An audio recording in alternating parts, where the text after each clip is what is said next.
same comment from Romney yesterday, that, you know, we need to address the economy first. And one of the things we need to do is address trade. And I said that last night. I said, I think that's code for the Trans-Pacific Partnership. Let's understand that the Trans-Pacific Partnership is not really free trade.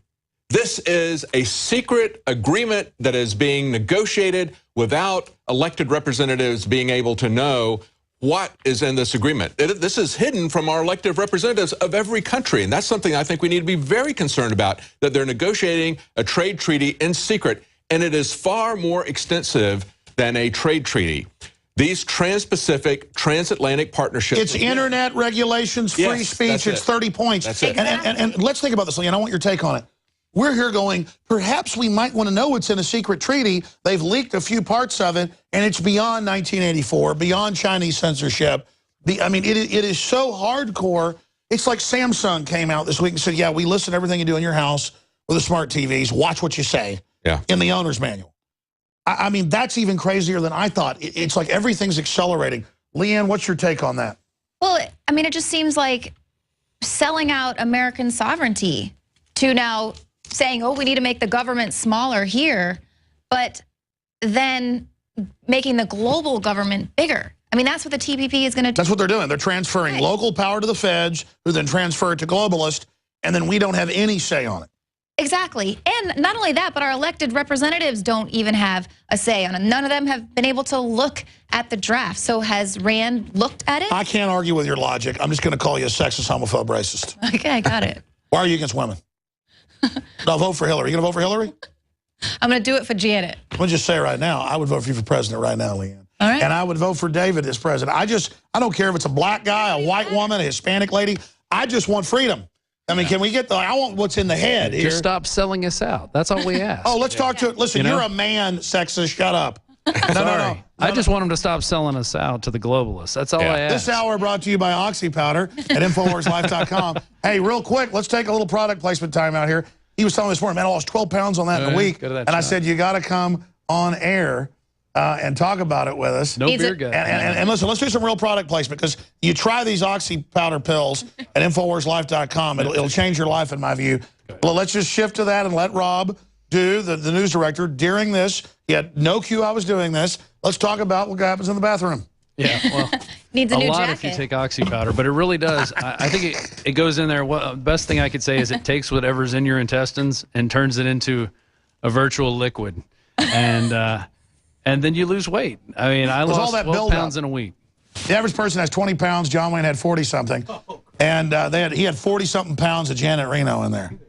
And that's a lot of, anyways. Yeah. We need Oxy Powder for To me, Congress. it was worth it. It's about a week. We need Oxy Powder, like Congress is a big intestinal tract. Yeah, we need Oxy Powder for Congress. Oxy Powder. Yeah. I think we got bring me some Oxy Powder. Can you imagine running that through the halls, Oxy Powder through the halls of Congress? Ladies and gentlemen, flushing out. Leanne, we need you to take it. Tell us all about it. Flushing out the guts of the government. That's what all we right, need to do. InfoWarsLife.com. I'm not kidding. Now every time I see Rob do, I think Oxy Powder. Well, and you mentioned it this morning. You said something about it. I said, "Oh, to help me lose 12 pounds." You're like, "What? 12 pounds? Get over here. You're coming on the show." All right, let's get serious. What do you think of the first 30 minutes of live coverage here? No teleprompters. Can we get a camera, maybe a roving camera, to come in here and show? There are no teleprompters in here.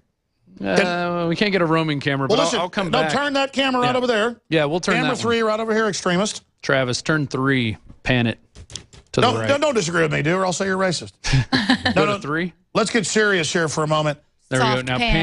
Now pan it, and then pull back all the way. Are you on air right now, dude? Yeah, I am. Okay, I'm good. giving him camera direction. I like that. No. There are no teleprompters. Teleprompter free. And you know what? I can even turn on the lights in there, and you can see, like, there's no teleprompters, people. Yeah, just show this. There are TV screens, so we can see what's some TVs. You can see the TV. What's on the video out. screen behind us? That's the background, and then we have some election stuff. To keep our. We have news articles that we don't even care about. It's not even about this election. It's so much more. There's so much more that we're fighting. It's about for what happens after. Exactly. And do we hold the Republicans' feet to the fire? And it's about so many different angles. Now listen, we have like 5 pages of stuff. We've only gotten through 1 page in here. Should we talk to Nico Acosta and get his view on things? Oh, yeah. Nico, turn on your mic. He's been here since 9 a.m. Nico. I sure have. He had a migraine this morning, but he's here. Look at him. He's got George Washington behind him. Nico, how are you liking it today? It's been a long day. It's been a good day. It's been a roller coaster like usual. But we're barbecue filled and fueled. And That's right. tacos. This is Texas. Absolutely. You got to have that. All right. Anything else from the crew in there? Anybody else want to chime in from the control room? Anybody else? I mean, what I'll be news breaking director in. would I'll let- be breaking in a lot, but I'll try not to do it too much. We'll just try But to there's Joe Jennings. He's back there. There's on Marcos articles. Morales. Marcos. Let's just try to not drink too much vodka, guys. We haven't even started yet. We're just drinking water right now. That's all we Good, got. so am I. Now, And, there's Richard. There's our new guy. hey, let's see Richard. Welcome. He's got a stylish, trendy beard. Oh, Well, our other resident beardy is out on the streets with Joe That's Biggs. right. Yeah, and that's Josh another thing. Allen. We're gonna have live Skype updates from hey, Joe what about Biggs. Jakari? He's back there actually going over the numbers, which are important. It's just they make Jakar, that. you ready? We're gonna come to you in a second. Yeah, let's go to Jackson. He's got Twitter feed, too. All right, he's got the Twitter feed. He's doing coming up. Twitter feed. We're going to go to him in just a moment. First off, Leanne McAdoo. Did you hear that caller today saying it was sexist that some of the ads on our website and Daily Caller show like women in bikinis? Do you think we should all be sent to forced labor camps for that? Well, it doesn't offend me. I mean, I think sometimes it's a little irrelevant when you're like, oh, Hillary Clinton is so old. Look at these bikini babes. But whatever. But, I mean, with also show like a guy with a beard, this prepper knows something you don't. I mean, Exactly. it's third-party Or he's like- advertising. He's like an old bearded guy. Fine, we should just go Totally bankrupt. It's wrong to have you holding a gun. Hey, I love those pictures. Where did they've fallen out of the rotation on the website. Well, wait, but that's They an must attractive have. woman I know. with a gun. I can't. That's a little. That's not pertinent. Sounds like a little bit That's of not pertinent. propaganda. That's not pertinent. Not pertinent. Oh my goodness! Hey, everybody knows where everybody comes to websites. I'm so handsome. No, let's get serious. Get into the news. Other big issues here. We're going to get into this more later. But David, what are you most worried about Obama once he has no election to reface? No midterm election. He can do whatever he wants. Get that off the screen. That is not politically correct. Racist. That is not politically correct. Well, we know he's hiding the Obamacare increases. We know that Oh, my God. goes until after the election. So that's a big surprise for everybody. They keep telling everyone, no, it's a fable that your insurance rates are going up. And everybody knows that they've already gone up. They don't know how much more they're going to go up until after the election. There's going to be blanket amnesty. Mm-hmm. And, when we're talking about the Free State Project, when people got together and said, let's take a small state and we can have an impact there with like 20,000 people who are committed to liberty. What do you think Obama's strategy is? Well, Obama is going to remake our country into something that is along the lines of the socialist utopia that he imagines, or just completely remake it. The way to do that is to bring in a reliable voting bloc that's going to vote for socialism and a welfare state. That is so genius. And that's what he's doing with the open borders. He's essentially doing the same thing in reverse that the Free State David, Project I did. haven't, but exactly, because those are U.S. citizens within the country that pay taxes, that have a right to travel and vote wherever they want.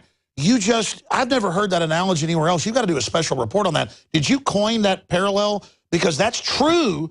Free states got 100,000 people moving to New Hampshire through the system to try to promote liberty. The globalists are bringing in 50 million illegals to vote to take our guns. That's admitted, but it is like the reverse of a free state would be a slave state. Yeah. Oh, yeah, the Slave State Project. That's what we should call this, Open Borders, the Slave State Project. Oh, gosh. Because that's really what it's about.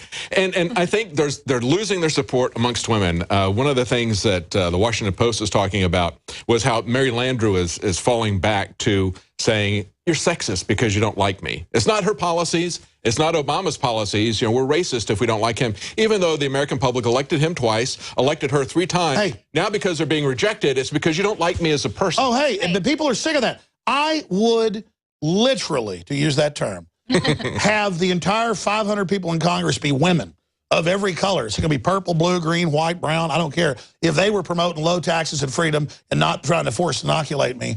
I mean, I could care less what color you are. I could care less what, I just want you to keep your hands out of my life. Right. Man, I mean, whoa. And to hear Landrieu and Rangel saying people are racist, bull crap. Right. Well, I mean, I am sick of the BS, man. That is a cop-out. That is a load of you-know-what. Mark Udall is on the ropes in Colorado. It looks like he's going to lose his seat. That's because they don't like men. He's been talking so much about abortion and contraception that they've given him the nickname Mark Uterus. It's not Mark Udall, okay? But he still has seeing his support amongst women plummet. Why? I think it's because women understand that open borders, and they see that intimately tied with Obama, is a threat to the health of their family with this Ebola outbreak. They see it as a threat to the security of their family with the fact that criminals or terrorists or what are free to come through the borders, and we try to exercise no control whatsoever over that. I think that women are looking at that and saying, wait a minute, this isn't working. In spite of all of the kind of, breaking people down. That's right. I mean, on average, women are like men, but statistically in marketing, they want to work together. They want a good future. They want to be communal. And then they've tried this communal thing, and it's a giant screw job. So now they're not buying into it. It's not that women are stupid. It's not that men are stupid.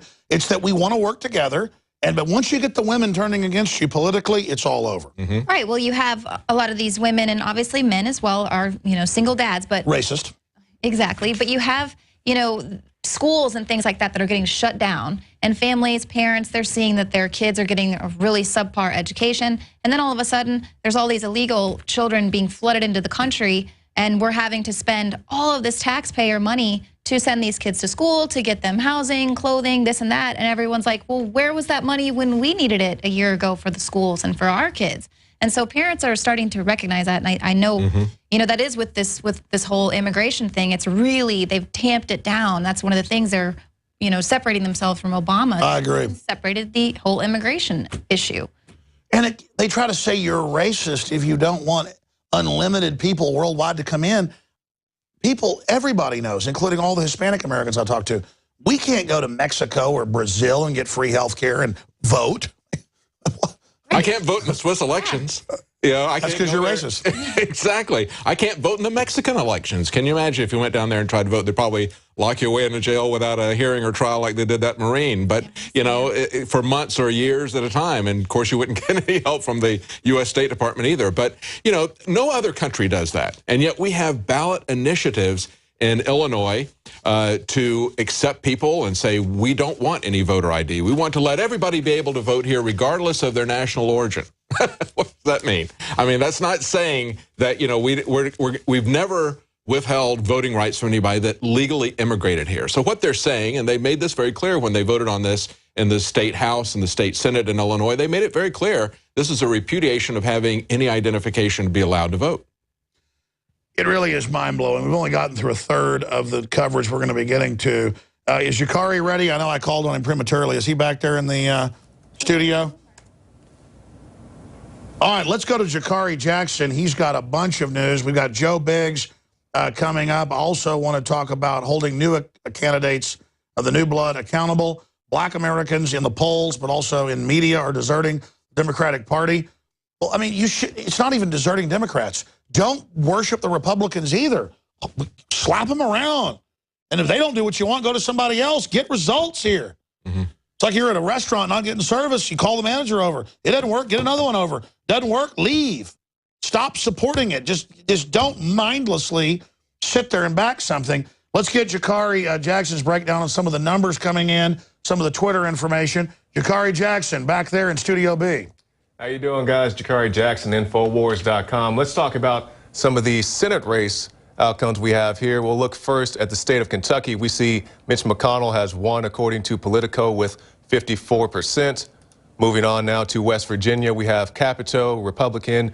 They don't have the percentage on that one. We'll come back to that.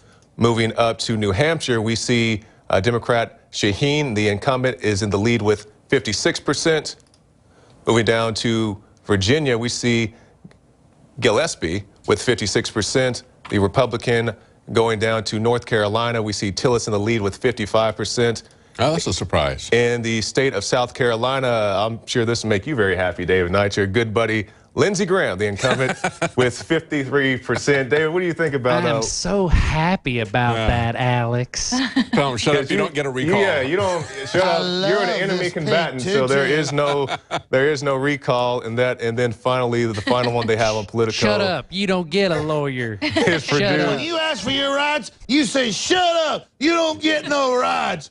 And there's missing nukes, do what I say or they're going to blow up. One might go off. Yeah, that's Lindsey Graham, and Georgia has Purdue at 61%.